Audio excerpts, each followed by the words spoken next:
कक्षा 10 कृतिका। ये आपकी कृतिका है। इसमें आपकी ये नई कॉपी बनानी है आपको। इसमें 3 लेसन है आपके। पहला पार्ट है आपका माता का अंचल। इसके लेखक हैं श्री शिव पूजन सहाय जी। पाठ को पढ़ने से पहले हम उनके लेखक के बारे में आपको बताएंगे,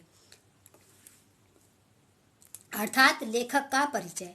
हिंदी के प्रसिद्ध उपन्यासकार, कहानीकार, संपादक और पत्रकार शिव भूषण सहाय का जन्म ग्राम उनवास, जिला भोजपुर, बिहार में हुआ। शुरू में इनके लिखे हुए प्रारंभिक लेख लक्ष्मी मनोरंजन तथा पाटलिपुत्र आदि पत्रिकाओं में प्रकाशित होते थे। इन्हें साहित्य एवं शिक्षा के क्षेत्र में सन 1960 में पद्म भूषण से सम्मानित किया गया था। इन्होंने बालक मासिक पत्र का संपादन भी किया।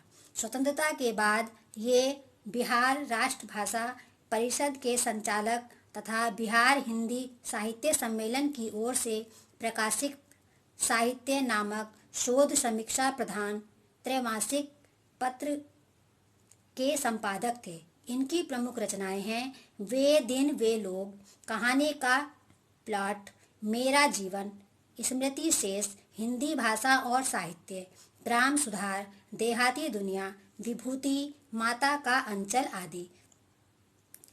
मैं पाठ का आपको थोड़ा सा सूक्ष्म परिचय बता रही हूँ। प्रस्तुत उपन्यास अंश में 30 के दशक की गांव अर्थात ग्राम संस्कृति का चित्रण है। इस पाठ से यह स्पष्ट होता है कि माता पिता का वात्सल्य यानी प्रेम बच्चे के संपूर्ण विकास के लिए कितना जरूरी है।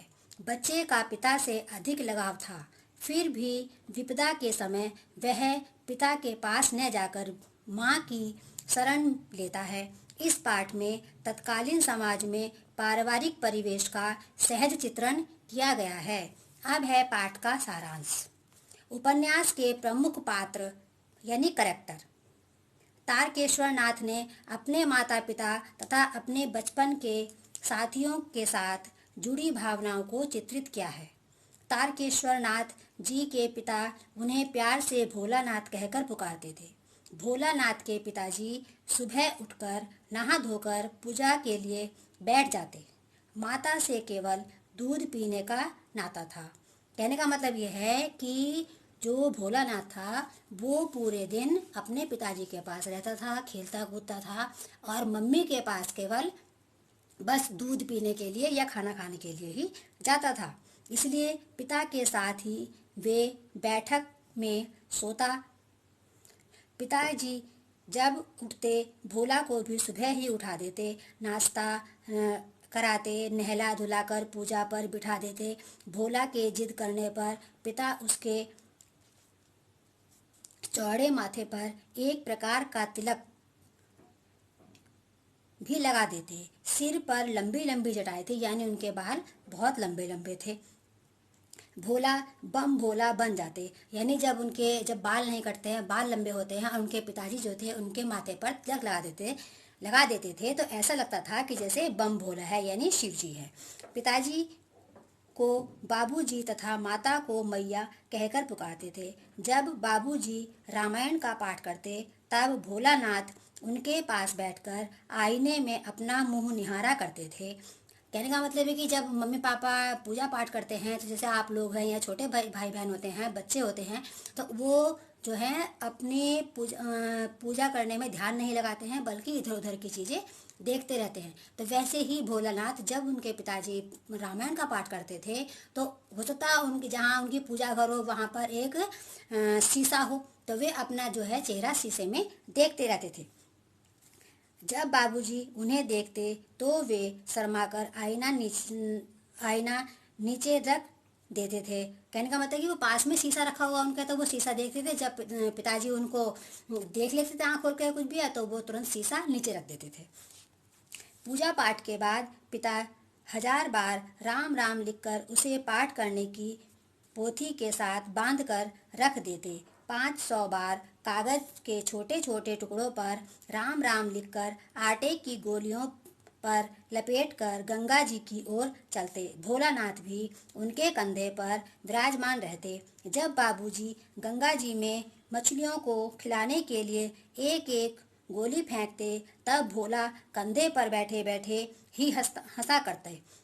घर लौटते समय बाबूजी उन्हें पेड़ों की डालों पर बिठाकर झूला झुलाते थे। कभी कभी बाबूजी भोला से कुश्ती भी लड़ते। जानबूझकर वे शिथिल होकर रुककर भोला के आत्मविश्वास को बढ़ावा देते। जब बाबूजी पीठ के बल लेट जाते तो भोला उनकी छाती पर चढ़कर उनकी लंबी लंबी मूछें उखाड़ने लगते। वे हंसते हुए उनके हाथों को चूम लेते। जब वे भोला से खट्टा और मीठा चुम्मा मांगते, तब भोला बारी बारी से अपना बायां तथा दायां गाल उनके मुंह की ओर कर देते। बाएं का खट्टा तथा दाएं का मीठा चुम्मा लेने लगते। तब वे अपनी दाढ़ी या मूछ भोला के कोमल गालों पर गड़ा देते थे। झुंझलाकर भोला उनकी मूछें नोचने लग जाते थे। बाबूजी बनावटी रोना रोने लगते।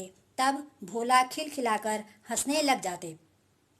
जब भोला बाबूजी के साथ घर जाते तब खाना खाने बैठते। बाबूजी अपने हाथों से खाना खिलाते। माता को ऐसा लगता कि भोला ने कम खाया है। वे कहती कि जब बच्चा बड़े बड़े कोर खाएगा, कोर यानी टुकड़े या बाइट, तब दुनिया में स्थान पाएगा। माँ के हाथ से खाने पर बच्चों का पेट भरता है। माँ तोता, मैना, कबूतर, हंस, मोर आदि के बनावटी नाम से कोर बनाकर वह कहते हुए खिलाती जाती कि जल्दी खा लो। जैसे छोटे बच्चे होते हैं ना, तो मम्मी वगैरह कहती हैं कि बेटा लो खा लो, ये मम्मी का खा लो, ये पापा की बाइट खा लो। इस तरह से भोलानाथ की मम्मी भी उनको इस तरह से खाना खिलाती थी, नहीं तो वह उड़ जाएंगे। भोला जल्दी खा लेते। खाना खा लेने के बाद भोला को खेलने के लिए भेज दिया जाता। भोला उछल कूद कर लकड़ी का घोड़ा लेकर नंग धड़ंग बाहर गली में निकल जाते। जब कभी माँ भोला को जबरदस्ती पकड़कर सिर पर सरसों का तेल डालती, तब वे रोने लगते। बाबूजी माँ पर बिगड़ते, पर वे सिर को तेल से सरोबार कर के ही छोड़ते, यानी सरोबार यानी सिर में तेल लगाकर ही छोड़ती थी। काजल की बिंदी लगाकर चोटी गूंदती और उसमें फूलदार लट्टू बांधकर रंगीन कुर्ता टोपी पहना देती। तब भोला कन्हैया बनकर बाबूजी की गोद में सिसकते सिसकते बाहर आ जाते। बाहर जा आकर बच्चों का झुंड मिल जाता। भोला उन साथियों को देखते ही सिसकना भूल जाते। बाबूजी की गोद से उतरकर उस दल में शामिल होकर तमाशे करने लगते, यानी वो अलग अलग तरह की एक्टिविटी करने लगते। वे सब मिलकर तरह तरह के नाटक करते। चबूतरे का एक कोना नाटक घर बनता था, यानी जैसे बाहर आंगन होता है उसको चबूतरा बोलते हैं। बाबूजी जिस छोटी चौकी पर बैठकर नहाते वही रंग मंच बनता। उसी पर सरकंडे के खंभों पर कागज का छोटा सामियाना यानी टेंट तानकर मिठाइयों की दुकान बनाई जाती। चिलम के चोखे पर कपड़े के थालों में ढेले के लड्डू यानी मिट्टी के, पत्तों की पूरी कचौड़ियाँ, गीली मिट्टी की जलेबियाँ तथा टूटे फूटे हुए घड़े के टुकड़ों के बताशे आदि मिठाइयाँ सजाई जाती। बर्तनों और जस्ते के छोटे छोटे टुकड़ों के पैसे बनते। बच्चे ही दुकानदार बनते और खरीदार भी। थोड़ी देर बाद मिठाई की दुकान बंद कर घरौंदा बनाने लगते। घरौंदा यानी घर।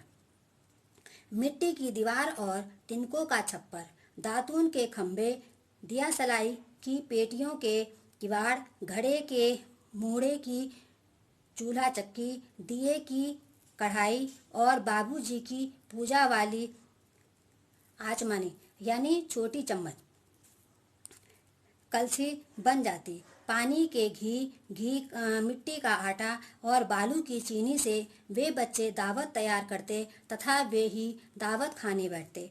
जब बच्चे लाइन बनाकर बैठते तब बाबूजी अंतिम सिरे पर भोजन करने के लिए बैठते।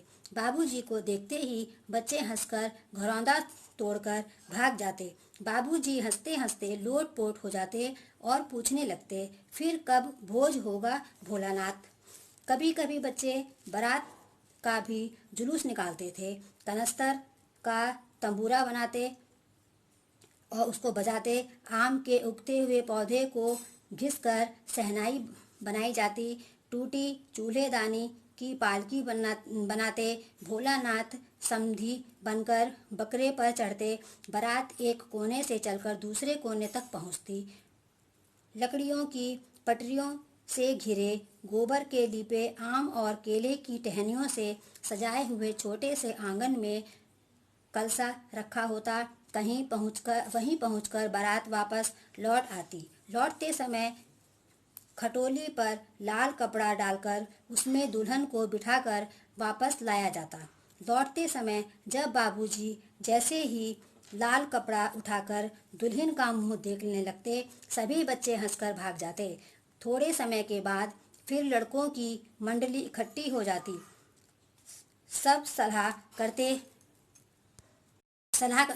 करते कि खेती की जाए। चबूतरे को खेत मान लिया जाता। वे लड़कों को बैल बनाकर वहीं मेहनत से खेत जोतते बोते और पकाए जाते। जल्दी से फसल तैयार हो जाती और उसकी कटाई भी शुरू कर देते।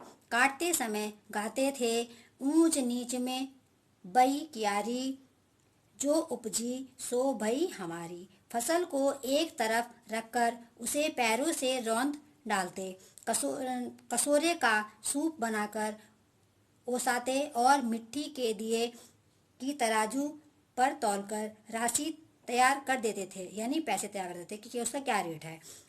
इसी बीच बाबूजी आकर पूछते कि इस साल की खेती कैसी रही। जैसे ही बाबूजी पूछते वैसे ही सभी लड़के उस झूठ मूठ के खेत खलियानों को छोड़कर हंसते हुए भाग जाते। जब बच्चे झूठ मूठ के खेला करते, कई बार यात्री भी ठिठक कर रुक जाते, यानी रुक कर उनको देखते थे, उन बच्चों का खेल और उनका तमाशा देखते।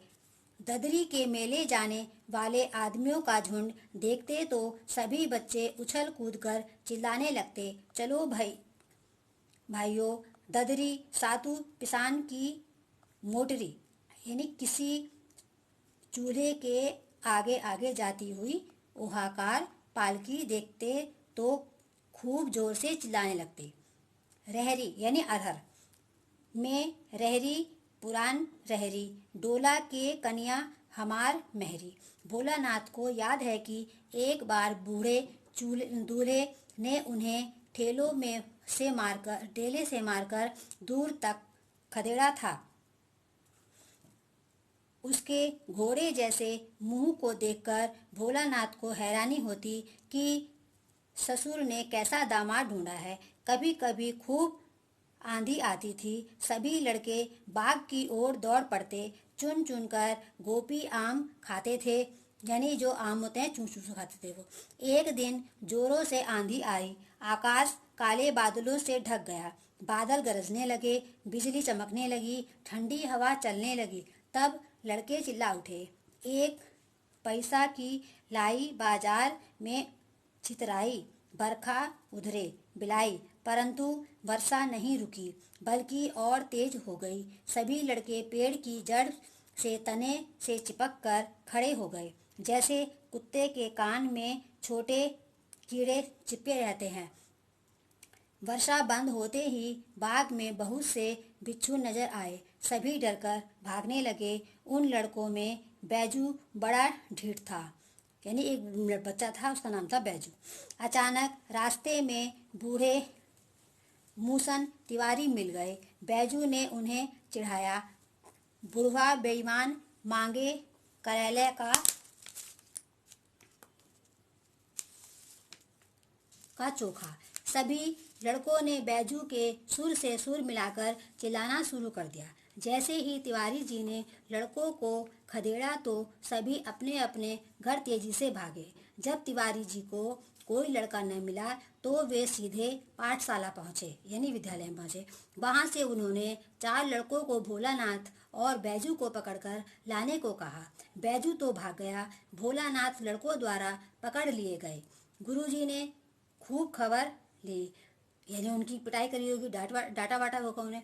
जैसे ही बाबूजी को पता चला वैसे ही पाठशाला दौड़ते हुए आए, भोलानाथ को गोदी में उठाकर चुप कराने लगे। उन्होंने गुरुजी से विनती की और भोलानाथ को घर ले आए। रास्ते में लड़कों का झुंड मिला, जोर से गा रहा था, माई पकाई गरर गरर पुआ, हम खाइब पुआ ना खेलब जुआ। लड़कों को नाचते और गाते देख भोलानाथ जिद कर बाबूजी की गोद से उतर गए और लड़कों की मंडली में जाकर शामिल हो गए। सब लड़के मक्की के खेत में दौड़ पड़े। वहाँ चिड़ियों का झुंड चल रहा था, यानी वहाँ पर जो खेत था वो मक्का का खेत था और उसमें जो चिड़िया जो थी वो झुंड बनाकर मक्का के दाने चुग रही थी। वे दौड़ दौड़ कर चिड़ियों को पकड़ने लगे, पर एक भी हाथ नहीं लगी। भोलानाथ खेत से अलग खड़े होकर गा रहे थे, राम जी की चरई, राम जी का खेत, खा लो चिरई भर भर पेट। कुछ ही दूरी पर बाबूजी और गांव के कई आदमी खड़े होकर तमाशा देख रहे थे और हंसकर कह रहे थे कि चिड़िया की जान जाए लड़कों का खिलौना। ठीक ही कहा गया है, लड़के और बंदर पराई पीड़ा नहीं समझते। एक बार सभी लड़के टीले पर चढ़कर चूहों के बिल में पानी डालने लगे। नीचे से उतरकर पानी फेंकने के कारण सभी थक गए थे। गणेश जी के चूहे की रक्षा के लिए शिवजी का सांप निकल आया। सभी बच्चे डरकर भागे। किसी के सिर पर चोट लगी तो किसी के दांत टूटे। भोलानाथ का सारा शरीर लहूलुहान हो गया, यानी भोलानाथ का जो था उसको चोट लगी होगी। कांटे लगने और पैर छलनी हो गए। वे रोते चिल्लाते हुए घर में घुसे। उस समय बाबूजी बैठक के बरामदे में बैठे हुक्का गुड़गुड़ा रहे थे, यानी वो हुक्का पी रहे थे। उनके बार बार पुकारने पर भी भोला उनकी पुकार अनसुनी कर अपनी माँ की गोद में चले गए। उस समय माँ चावल साफ कर रही थी। भोलानाथ को रोते देखकर अपने आंचल में छिपा लिया।